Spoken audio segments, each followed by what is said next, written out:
Hello, welcome to AleaSoft webinar. I hope you all enjoyed the holidays and had a great start of the year.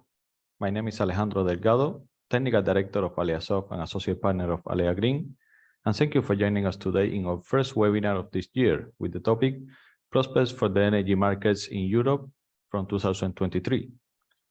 Our first speaker today will be Oriol Saltó, Data Analysis and Modeling Director of AleaSoft and Associate Partner of Alea Green, that will analyze the evolution of the European energy markets. Then, we have two speakers from PricewaterhouseCoopers Spain, sharing this session with us for the third consecutive year, and that we talk about the vision of the PPA market for the consumer in the current context. They are Alberto Martín, Energy Sector Consulting Principal, and Roxana Fernandez, Energy Sector Consulting Manager. If you have any questions at any time during the webinar, please use the Q&A menu and we will answer them after the presentations. And now, I hope you enjoyed the webinar. Oriol, please share your slides. Thank you, Alejandro. Good morning, everybody. I don't know if it's too late to say Happy New Year, but it's the first webinar of the year, so Happy New Year to everyone.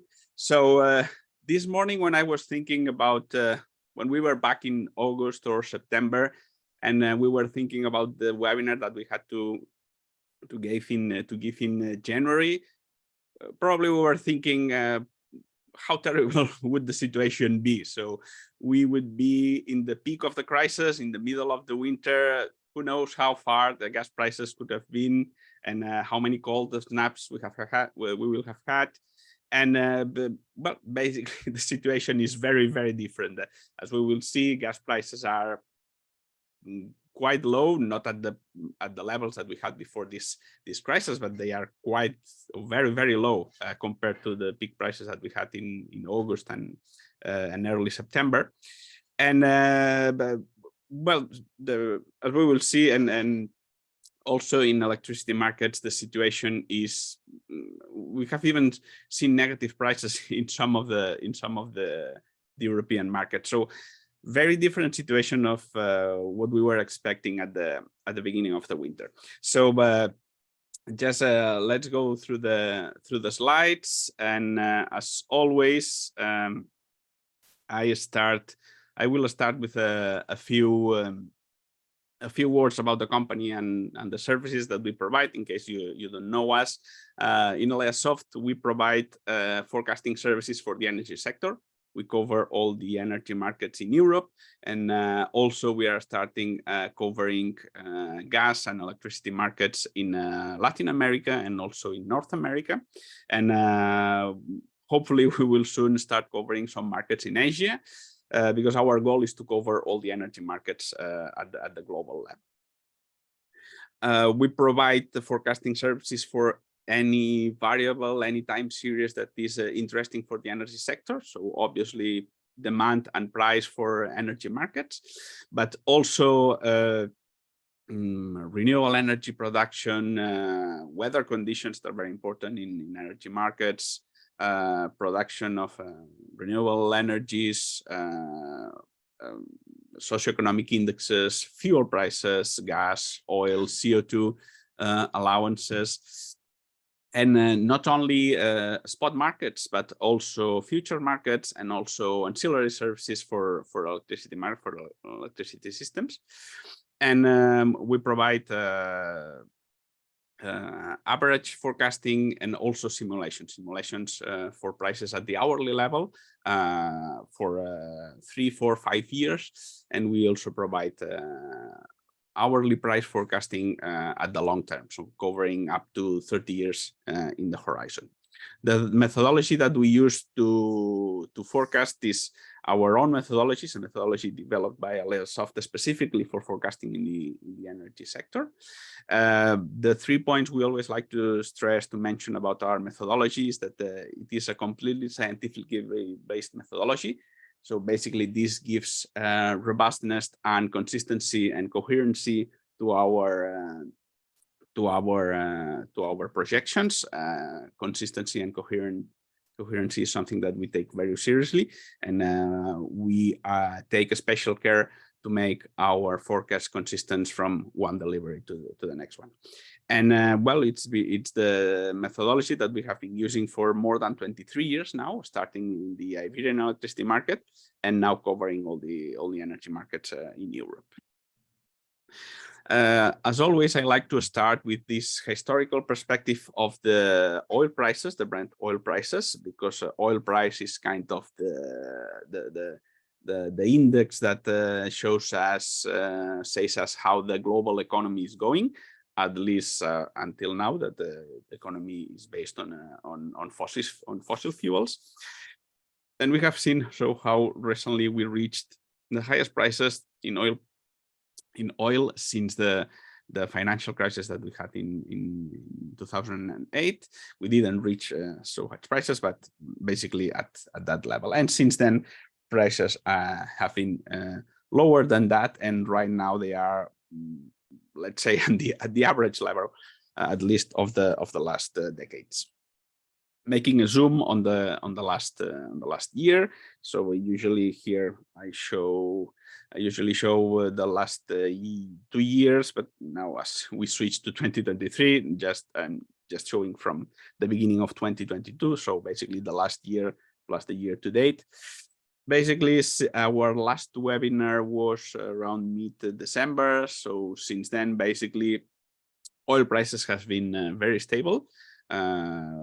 We have in place the price cap that the G7 and the European Union countries have set on Russian oil, but basically it had no noticeable impact on prices. Basically, very stable prices. Prices have been going down since the highest prices. So basically a downward trend that is now has somehow stabilized. How the prices will go from here, it's difficult to say. We have several factors that more or less they balance each other. So basically we have the global economy that it looks like it's going into a recession, maybe yes, maybe not, but let's say it's not going to improve quickly and making the increase on oil demand very at least very soon or very quick. So basically, according to the International Energy Agency, the supply for this at least the first half of 2023 is going to be more than enough for the oil demand. Maybe by the end of the year, maybe the last quarter, we can start seeing some time of tightening the supply versus the demand, if the demand really starts to increase by the end of the year. So maybe prices will go a little higher by the end of the year, but it's difficult to say because it always happened the contrary that what you think. But this is more or less the projections that international agencies are doing right now. So basically, a really relatively quiet year because the demand it's not going to increase at least fast enough to make the supply fall short. Gas prices. So this is what I was talking at the beginning. So basically, we had the historical highs by the end of August, just before the start of September, and since then, basically the trend it's been going down. So by our last webinar, we were more or less at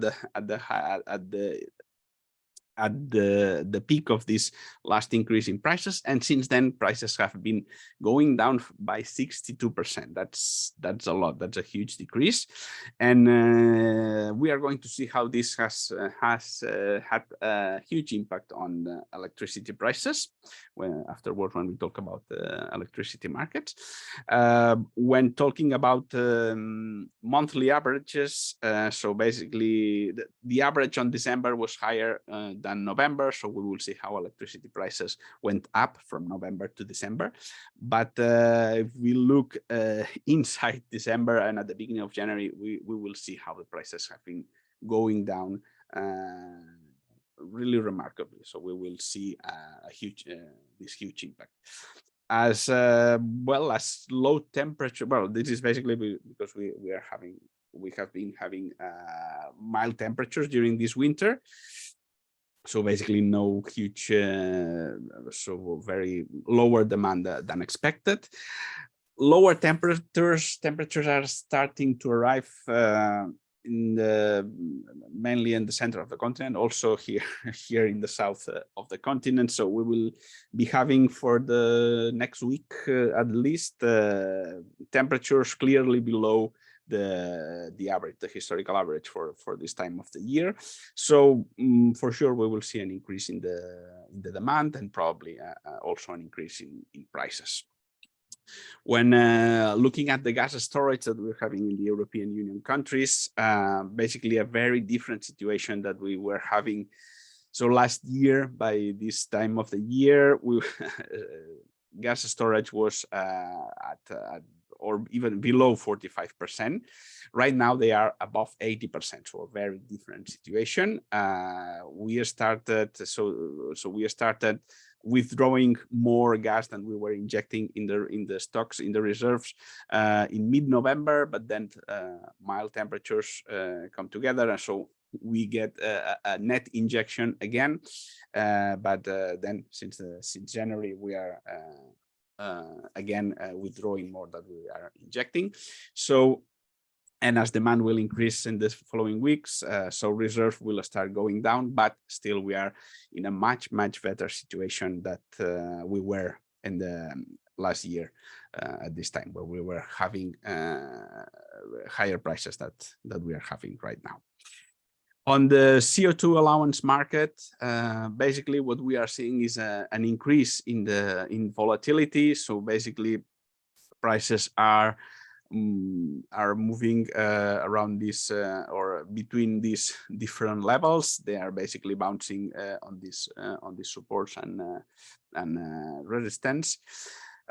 Still far from the highest price that we had, more or less when we had the highest prices in gas. So basically still prices not clearly increasing, but increasing their volatility. And going now into the electricity markets, I will not have time to go market by market, but I always take this opportunity to talk about our energy database, the service that we provide to our clients. It's basically an online platform where you have available all the interesting information that you can have on energy markets. So in a few slides, I will go to the platform and see you some interesting information, but basically information is power. So any information that you would need if you are in the energy sector, you will find it in this platform. So I mean, everyone in the energy sector, not just analysts or not just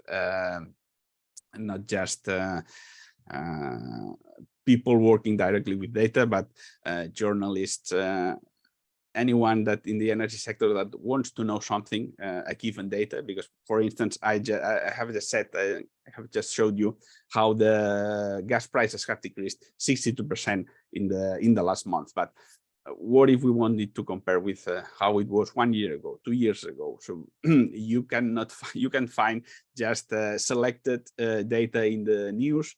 But if you want to explore the data by yourself, you need all the available information. So obviously, it's not necessary to say how useful it is to have all this information at the tip of your fingers. And then this is just to show you how just a selection of all the reports that we have available. You can find all of them in our website.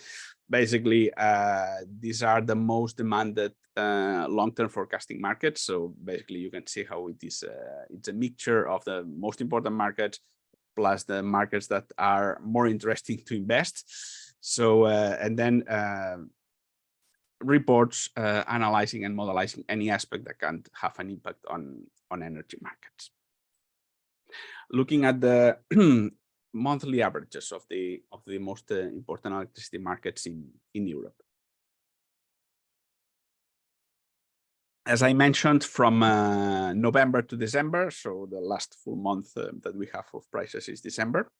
So from November to December, it's been an average increase of nearly 50% in the energy markets, with the UK market being the one that increased the most. It was, I think, it was close to 80% from November to December. The exception, the clear exception, as always, is the Iberian market, Spain and Portugal. In fact, the market price decreased by 16%. If we include the compensation that the demand the consumers have to give to gas plants, because they have the price capped. So if you include this compensation, there's an increase in the price, but it's below 10%, so clearly below the rest of the markets. And well, this increase in the price is because on average on December, gas prices were clearly higher than in November. And now looking at the daily prices of the last month, this is since the start of November. So basically, as gas prices were increasing, electricity prices were also increasing until mid-December, more or less. The exception is Spain, that has the gas price has a cap. So basically, when gas price increased, basically the Iberian market was insensitive to this increase.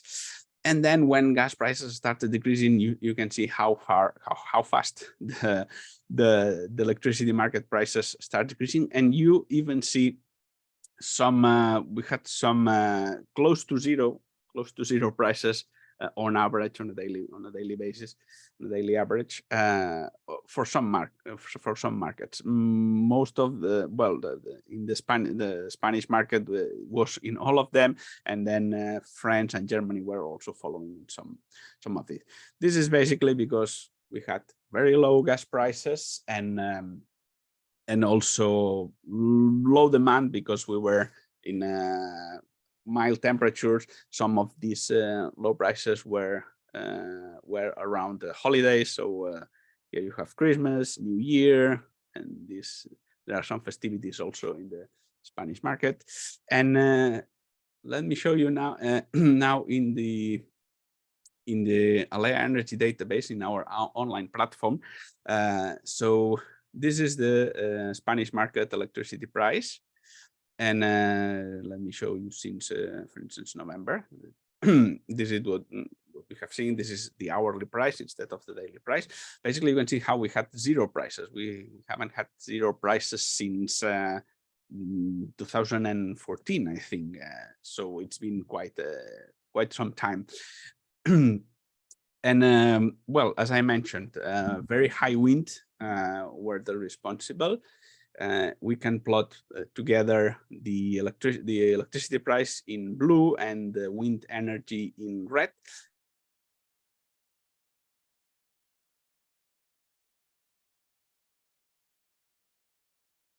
To high price periods and days with more wind energy, we had lower prices.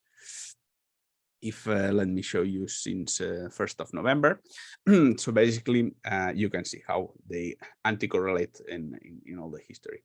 So, well, you can say we were having also very high wind energy here in mid-November, and we were having much less or clearly higher prices than we were having during the last days. Well, because not only wind energy, it's responsible on the prices. We can also show electricity demand because it also has an impact on prices. And well, you can see that these prices correspond with high wind and low electricity demand. But here back in November, we had more or less the same or even less demand that we are having right now. So this is not clearly, so there's something missing.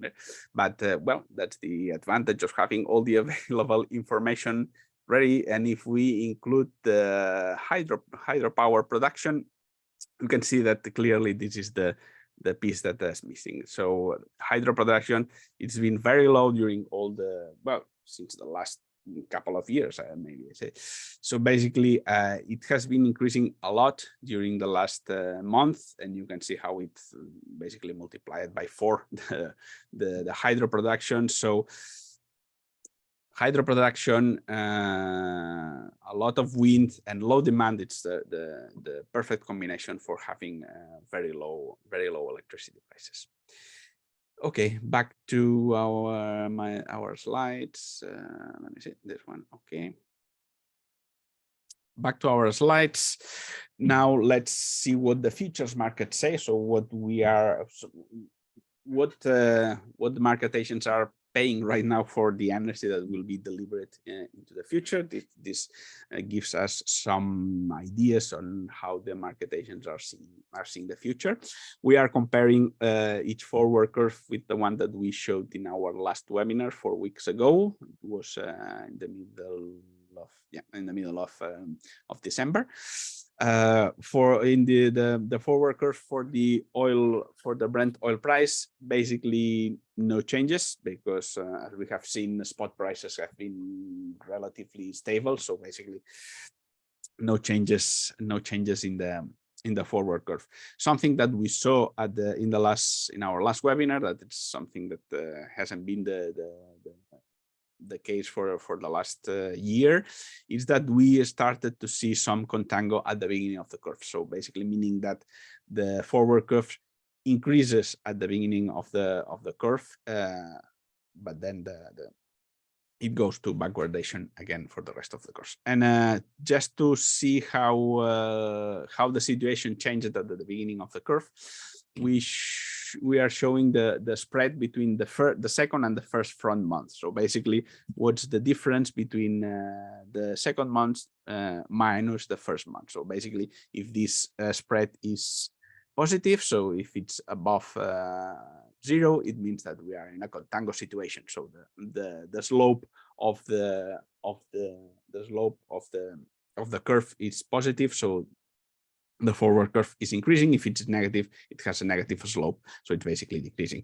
And we have seen how we are now in a contango situation, something that's not been the case for the whole 2022, because the last time we had this situation was in December 2021, and it was just for maybe a couple of days. And it's not been the situation really for the last 2 years at least. And it's now clearly what's the situation that we are seeing right now. So the most important change in all the slides I am going to show you is the change, the decrease, the drop, the fall in the futures of gas prices, because this is going to have a huge impact on the electricity price forecasting that we are going to talk afterwards. Basically, huge drop for 2023, sorry, half of the price. For 2024, 42%, and a little decrease or a smaller decrease for 2025, and then from 2026 on, basically the same situation that we had before. So basically, let's say we are not making so if this is the situation that we will be having in the future, the return to the pre-level crisis prices for gas and for electricity, it's not going to be earlier that we thought it would be, so from around 2026, but maybe it's going to be a little faster, and maybe prices will decrease faster at the beginning, but then they will reach the expected level more or less as we were thinking before. So around 2026, but probably 2025 we will be prices that will be maybe not at the level that we had before, but close enough. So the situation will not be so critical. And on CO2 prices, basically following the forward curve is following the spot, so going up and down, bouncing between those levels that we saw in the spot price. And basically, so now as the prices has decreased on average since our last webinar, maybe the curve is a little lower, but something that we have been seeing in the last webinars is that how this curve is getting flatter. And to see that, we are going to show now the spread between December 28th. So the spread between this point and this point, December 2023. So basically seeing this spread, how it is decreasing. So basically how the flat is getting, how the curve is getting flatter. So this is the spread. The difference between December 22 and December 23. We had this spike means where the curve was the steepest curve was in July 20th. And since then, there's a clear trend, downwards trend. And basically, since our last webinar that we were here, we have seen how the curve, so now it's flatter than it was before.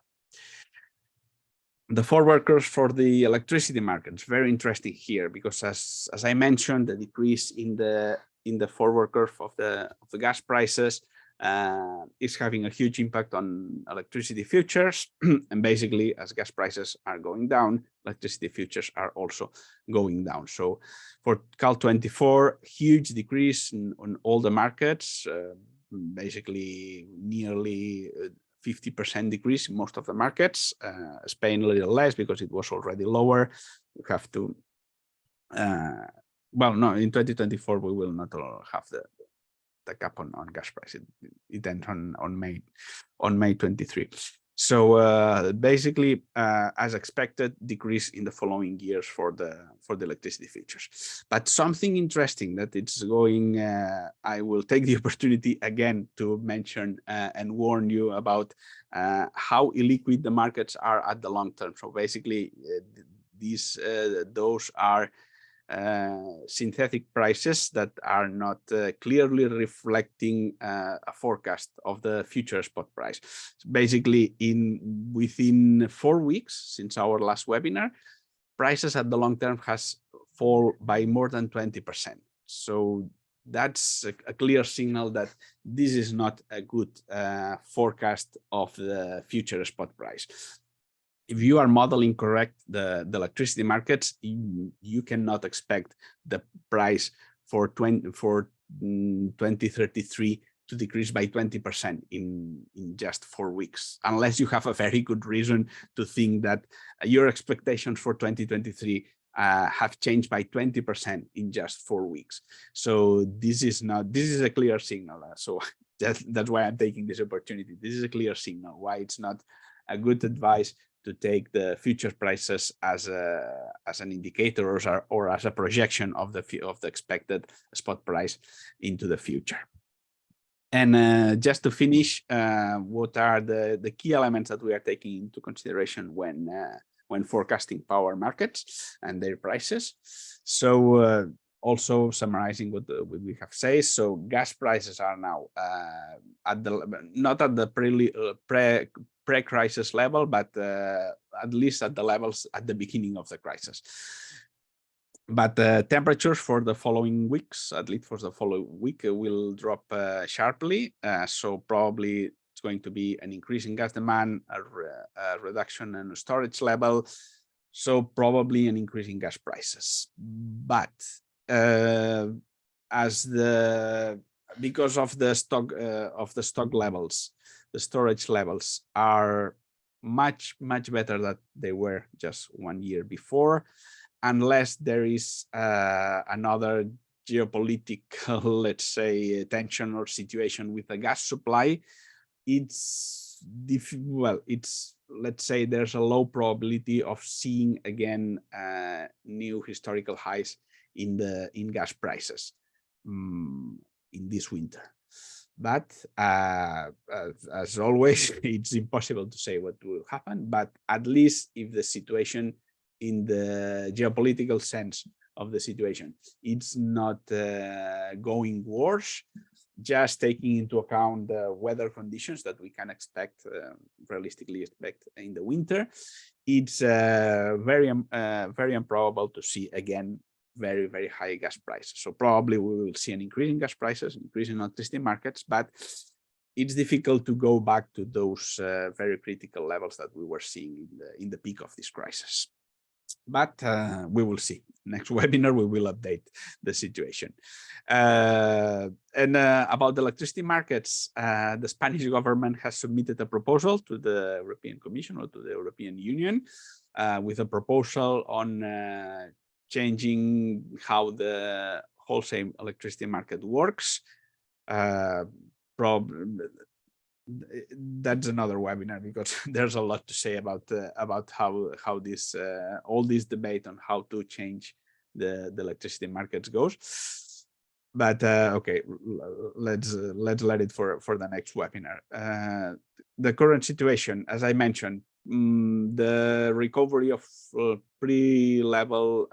pre-crisis levels is still around 2026, but probably seeing what the situation is right now, maybe it can be faster than expected. And in the long term, basically things remain stable. Basically, with the increase of renewable energy, the key role that the energy storage is going to play, and also the production of green hydrogen. And I'll finish just inviting you to our next webinar. It's going to be the 16th of February. And as a invited panelist, we will have invited panelists from EEX. So we will be talking about energy markets, their evolution, and we'll be talking about renewables, investments, and how the hedging and the futures market will play a role in this energy transition. And that's it. Thank you, Alejandro. Thank you very much, Uriol. A really interesting presentation with the evolution of the markets. And now, Alberto, when you're ready, please, you can share your slides.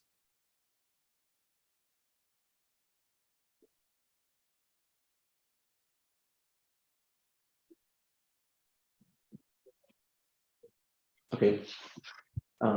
Thank you very much, Alejandro. Thank you very much, Uriol. Thank you very much to all the participants in this webinar.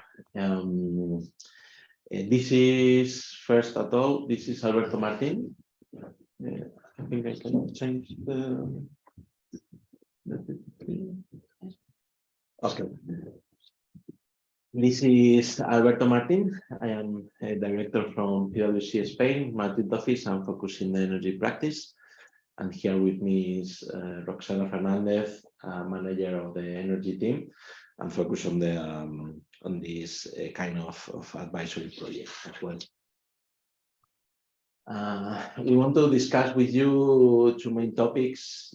The first one is the new events in the electricity markets, okay, and the second one is the impact on the PPA market and how we see the PPA, especially for corporate consumers, no? from the point of view of the consumer.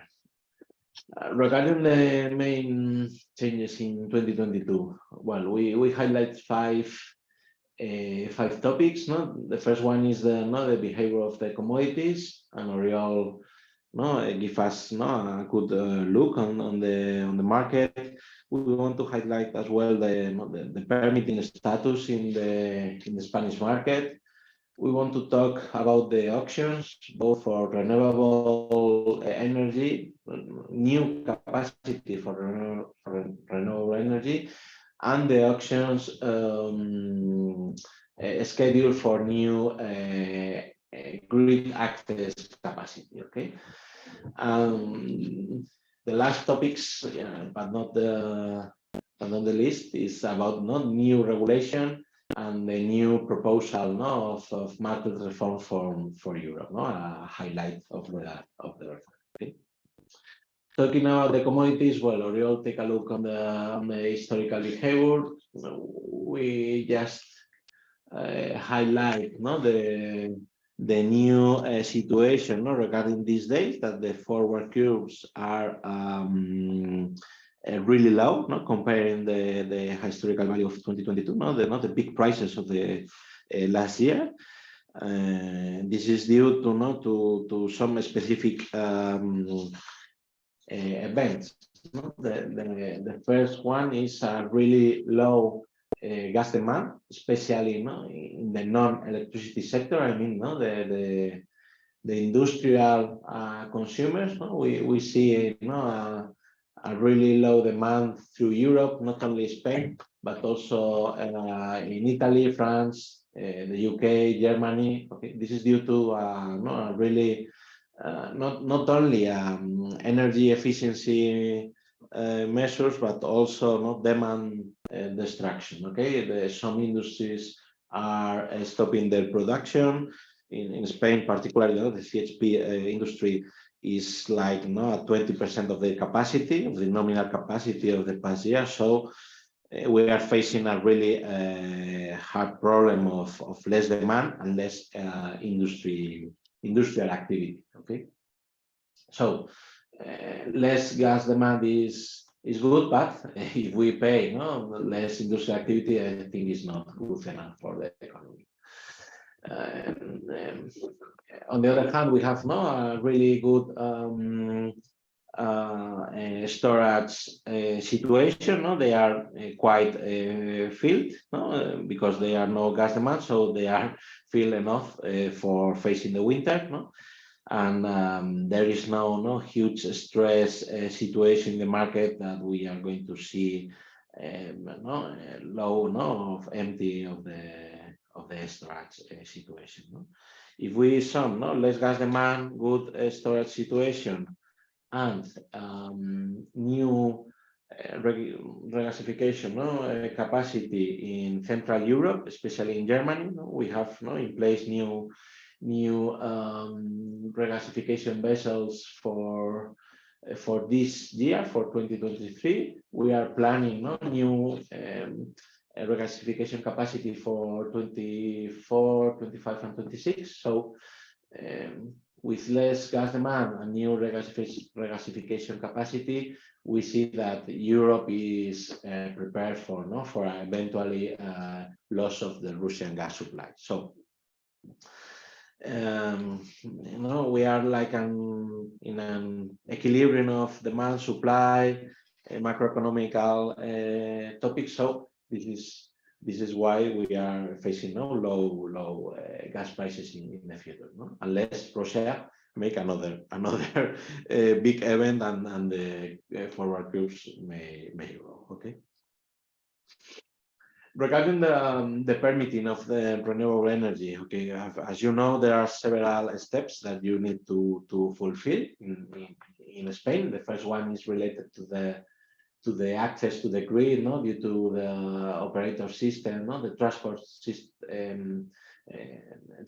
system operator, distributor system operator. Okay, we have no problem at this point, but the problem is related with the environmental permitting. Okay, as you know, the government put in place several regulations and several royal decrees that extend and move the milestones in order to present these permits. Okay, but the problem is we have less all the capacity granted in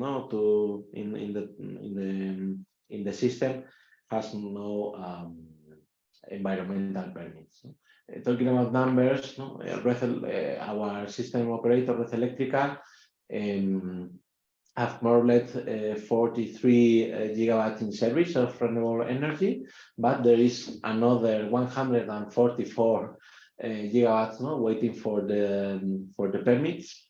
Okay, especially environmental one, but also the other local and national governments. Okay, and we see like two main problems. One in the really short term, if more or less about 25 gigawatts, and another in the also in the short term, but the government is managing 1-2 months of delay in presenting the environmental permits that are related with another 85 gigawatts of capacity that may lose the the connections permit to the grid. Okay. In the recent months, from November 22 to January 23, the government, both the national government and the autonomous government are speeding the permitting. We see that in just related with big projects, the ones bigger than 50 megawatts, the government has granted more or less 7-8 gigawatts of environmental permits. But for sure, we have really risk regarding the 80 or 100 of remaining capacity. Okay.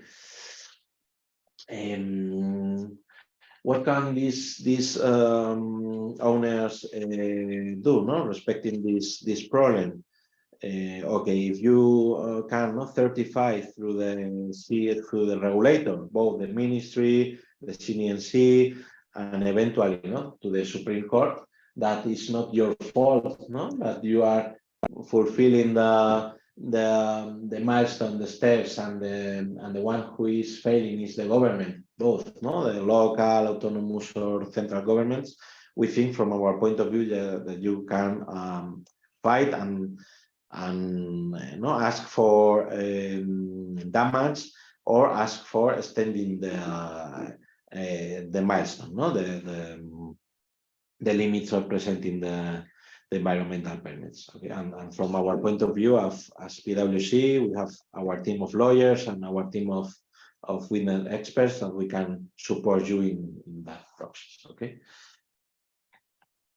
Regarding the new capacity of renewable energy, okay, the first and second auction was like a success to the government. Okay, they award more or less all the capacity auctions. Okay, in the first and the second auction. Okay, but regarding the third and the fourth, it's not a success. It's a failure of the system. It's the government, basically they didn't take into account the new macroeconomical situation. The first one is the inflation, and the second one is the permitting that we just talked about.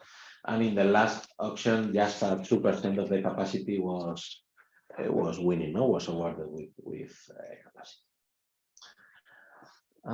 Regarding the prices, okay, it's really hard to compare because we have just 3.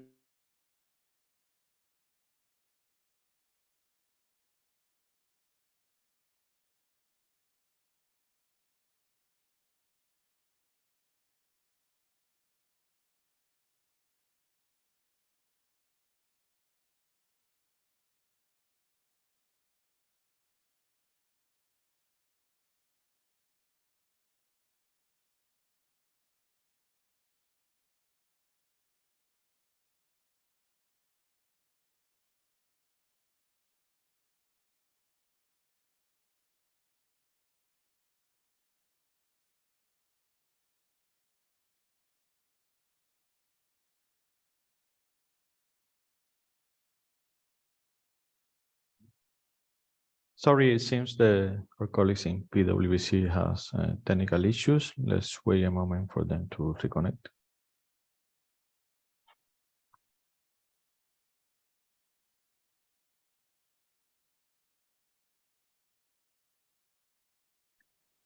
Hello, Alberto. Can you hear us? You are on mute.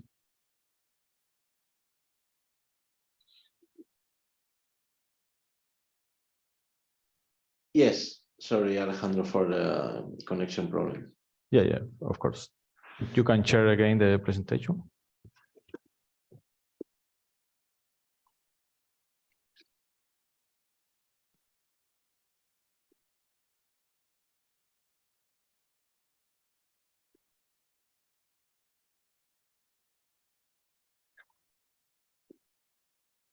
Okay. We were talking about the prices of the third and the fourth auction.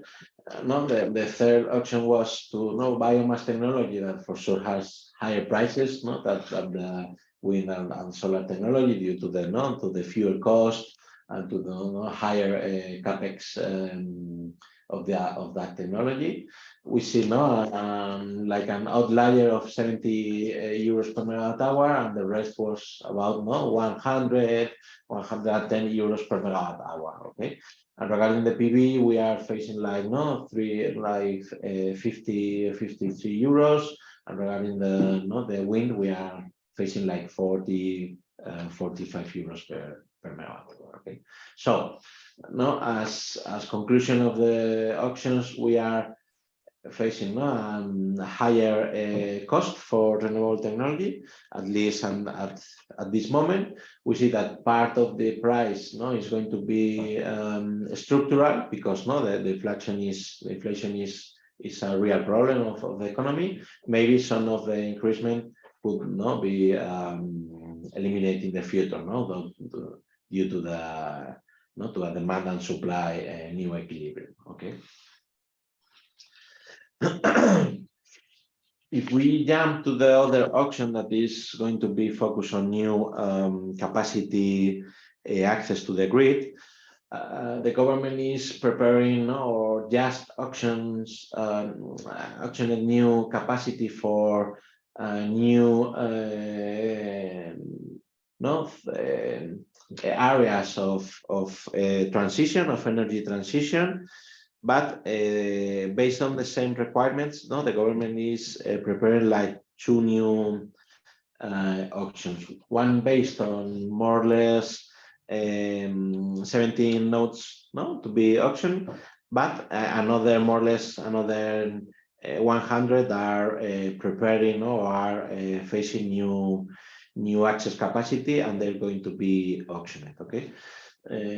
So the criteria is changing. It's not anymore like a FIFO method, first in, first out, but the government is going to qualify the investors based on several criteria. The most relevant one is the socioeconomic impact, that is going to have a huge weight in the equation, more or less 19%.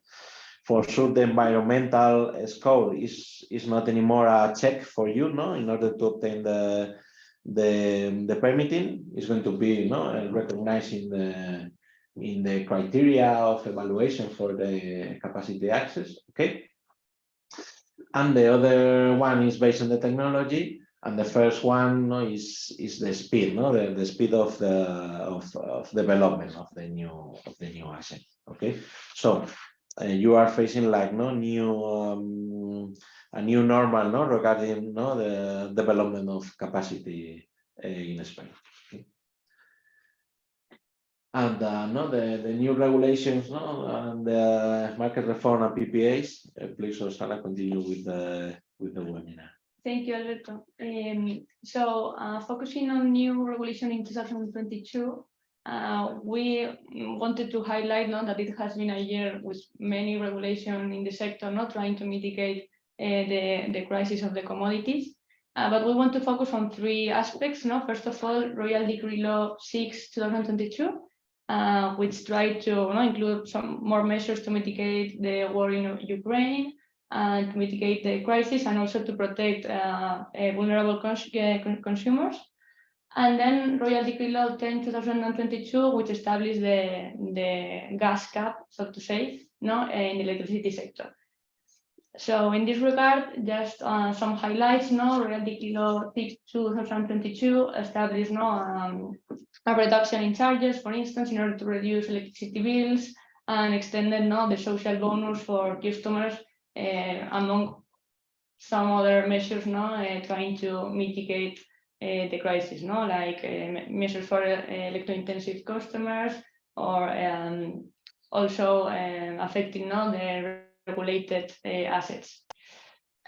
Regarding what we understand as one of the measures that has had more effect on the prices, on the prices reflected to customers, is the cap at 67 euros for contracts that are between a generator of inframarginal technologies and a final client. No? So what we wanted to show here is that continuing with the clawback established in Royal Decree Law 17/2021, there are like two ways of getting back to the government this windfall profits, so to say, called of inframarginal technologies, and with the same asset, if the structure is different, if the energy is sold to the market, the formula that applies is one, and if this energy is in a bilateral contract with a final client, well, it needs to be lower than 67 euros in order not to get this clawback, not to be affected by this claw. So this is affecting prices that generators can offer, while modifying a little bit the prices that we see for customers. Regarding Royal Decree Law 10/2022, well, this was one of the most important measures adopted by our government after having the approval of the European Commission, and just in order to have like a illustrative view on how this works. So to say, we have get out of the pool of the electricity pool the natural gas cycles. So we have reduced the inframarginal spot price that we call. The spot price has been reduced because the gas plants are offering to the market their cost without the extra cost of the gas, and therefore the inframarginal, the price that renewable assets are receiving in the market is supposed to be lower. What does this mean? That gas plants are receiving this subsidy, that is the difference between the real gas price and the gas price established by the government. And this is getting out of the pool market, but is going to be paid directly by the final customer. Those that have that have indexed contract, that don't have a fixed contract, are going to pay this gas cap, but only for these gas plants. This means that the marginal price of the pool is not affected by the gas price, but the gas plants are going to recover these prices. Mm-hmm.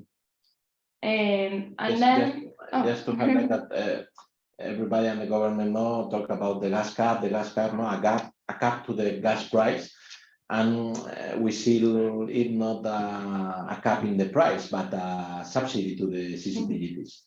So not the government, the customers subsidize the CCGTs in order to lower the total pool price.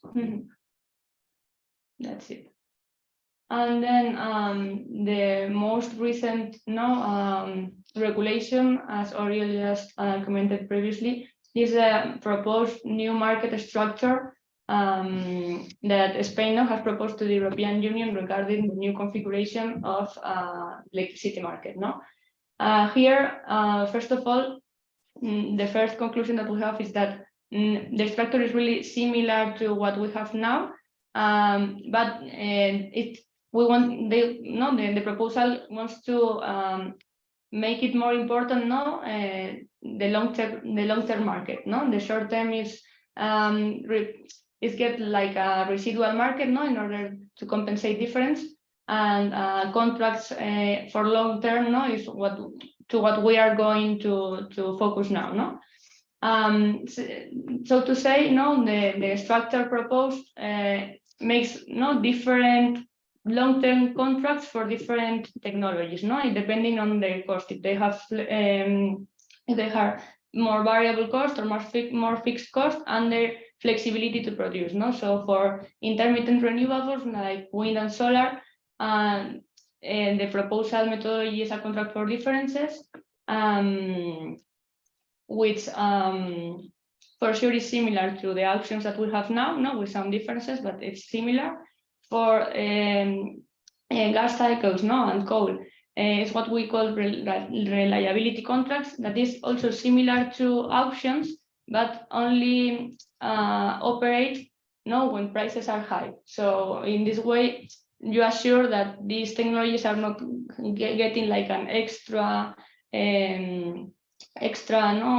benefit for generating during periods of low demand, for instance, and they receive a capacity payment in reward for this.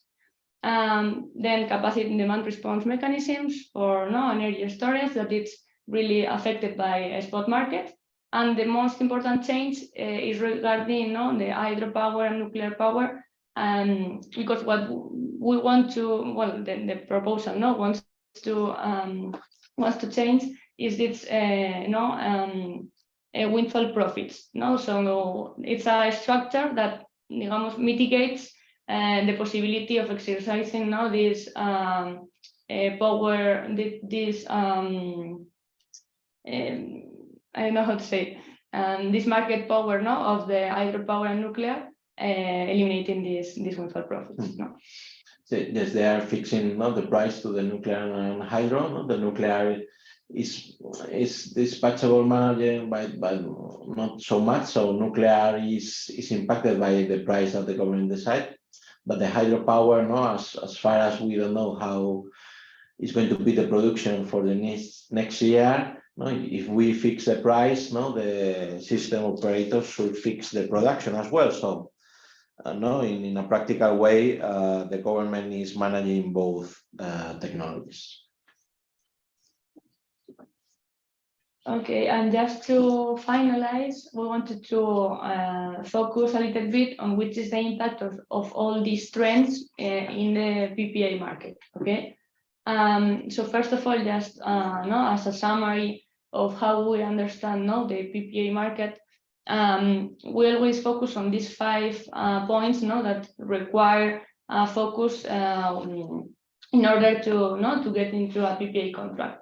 The first of all is in the impact of the operations. This means getting to know the hourly course of demand of each client, and also the hourly course of generation of the technology that is going to support the PPA.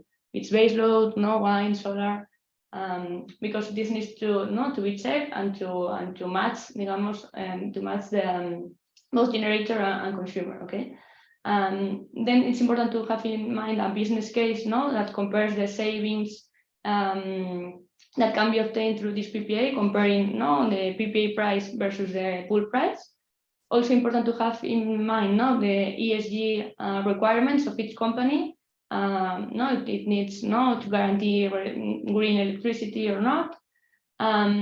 Also the financial implications, like impact on the financial statements, and also the guarantees that can be provided by both parts. And finally, having support during all the negotiations and trying to mitigate all the risks that can arise from a PPA.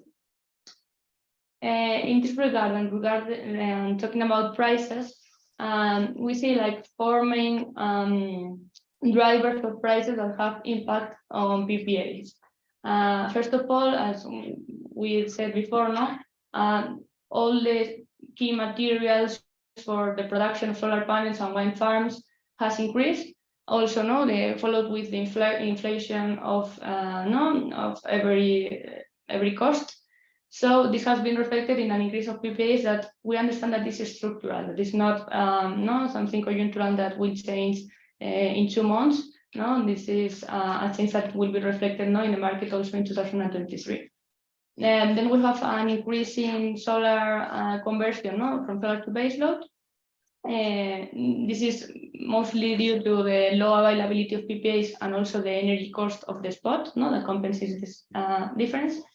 But then regarding permitting, we have like some good news because thanks to the new proposed actions of capacity of the connection to the network, and also this acceleration of the environmental impact assessment, is getting more availability of capacity, that it's going to be replaced of more availability of PPAs in the following months that we have started to see now.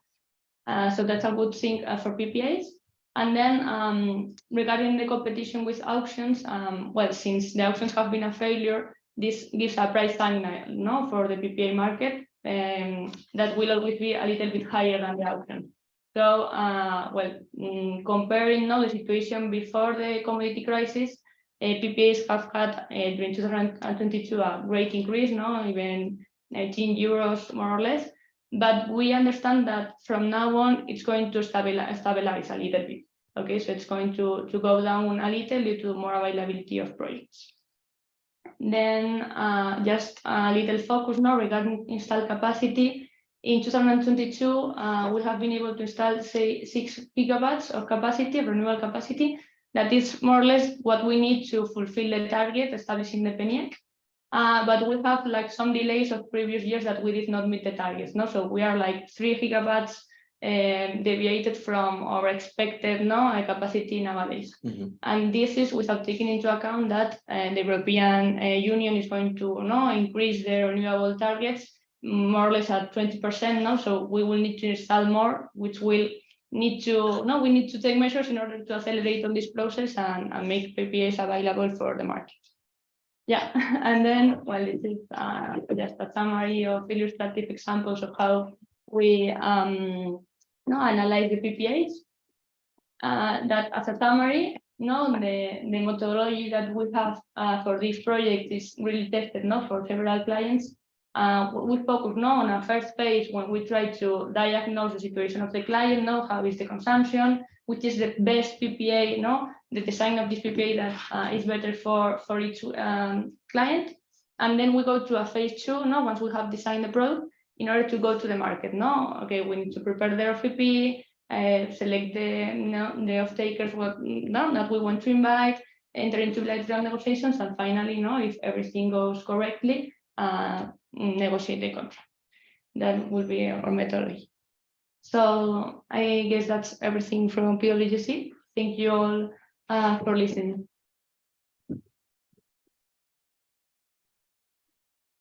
Thank you very much, Alberto and Roxana, for that great presentation. Thank you again for sharing this webinar with us. We will start now the Q&A section of this webinar. And since we are already out of time, we will answer only a couple of questions. Uriol, I see you have already selected the question. Yeah. Okay. So yeah, there are several questions about our forecast, long-term forecasting reports, and our simulations. About our long-term forecasting reports, they are we have because they ask if they are always available or they have to be in a periodical mode. So we have this kind of subscription mode where you can have one report per quarter, one report per year, 2 reports per year. So any kind of frequency that you like, and they can be also on demand. So whenever you need a long-term report for any European market, you can ask for it, and it will be done with the most updated data that we have at each moment. And then about the simulations, if we provide hourly price simulations in order to optimize photovoltaics, batteries in a photovoltaic power plant. And yes, that's one of our services. We provide price forecasting, hourly price forecasting at the midterm, so up to 3, 4, 5 years, in order to optimize and the size of your battery storage or basically any project that you can do, and we can also do it at the long term, so up to 10, 20, 30 years ahead. Okay, perfect. Thank you, Uriol. Alberto, Roxana, if you have questions that you want to answer. Yeah, you are on mute. No. Yeah. Okay. We have one question regarding how are Central European countries expected to increase their gas supply sources next winter? Do they anticipate gas shortage next winter? Well, okay. As we commented in the presentation, the storage of Central Europe and in Spain are really full enough for this year. The European Commission are expecting to fill the storage in the next summer as well. Germany is setting up new regasification capacity for new infrastructure, both in a final structure in the ground and a structure in the sea, like a temporary solution. And we think that with these new sources of LNG for Central Europe, the gas should be enough for them. So we do not anticipate at this moment. We do not anticipate a shortage or cuts of demand for the next winter. Thank you. And I see you have a couple of questions. If you want to answer one fast, so we can end the section. Alberto, Roxana? Yes. When we expect the next auction for this year? Well, this is a good question. We have a calendar in place. The government should fulfill the calendar, but not due to the results of the last one. We do not expect the action in the Q1, maybe at the final in the Q2 around the summer, because on the other hand we have the auction for the electro-intensive consumer that is also the industry is also preparing this auction. So in order not to collide, the regulated auction should be celebrated Q2 or maybe Q3 of this year. Okay. And the difference, do you ask also as well regarding the difference between PPAs with utilities and PPAs with corporates? The main difference is the risk that your counterparty is facing, right? Because the corporate client is looking for less risk, less volume risk, profile risk, credit risk from you, from the independent producer, but the utilities should be able to manage more risk, should be able to manage the profile throughout the portfolio. They can manage the energy in the spot, in the forward market. So the prices with utilities are lower because you are facing less risk, and the PPAs with corporates should be higher because higher prices, sorry, because you are taking more risk in this kind of agreements. Okay, perfect. Thank you, Alberto. And as Oriol, that ends the webinar today. And as Oriol mentioned, I invite you to register to our next webinar in February that we will share with EEX. And thank you again, Oriol, Alberto, and Roxana for the presentations, and the audience for joining. Have a nice day. Thank you very much. Thank you. Goodbye.